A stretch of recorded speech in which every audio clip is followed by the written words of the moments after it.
Recentemente nós anunciamos subida de preço na Corsol também, caminha com nossa mira, mas nós temos que ter em conta que a realidade, caminha Corsol, nota los do mundo.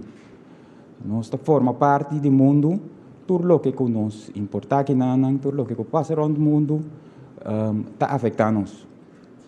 Para mim, para me explicar se um pouco mais meu, nós temos que ter em conta que nós vamos começar a fazer agora aqui. Nós começamos prometo 2018, caminho que estava tendo diferentes problemas com o PDVSA. Então, fora de Nanan e acaba, nós vamos começar a mirar com quanto efeito essa que por tem riba preço no local. Coisa que me cabeça, depois de Nanan, nós sabemos que o cierre de nossa refineria, caminho que nós temos um operador, vamos esperar que pronto nós vamos ter um operador. Depois de Nanan, nós passamos de período de Covid, onde era ministro também indica agora.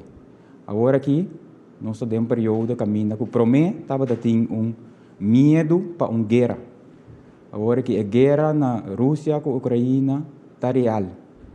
Então, coisa que me quer ilustrar que está passando algo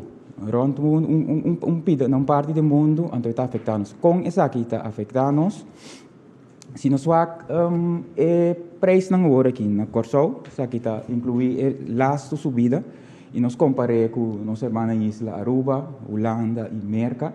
Nós vamos, por exemplo, para preço de gasolina, nós sabemos que o lasto Luna na Corsol nós uma subida de 1%.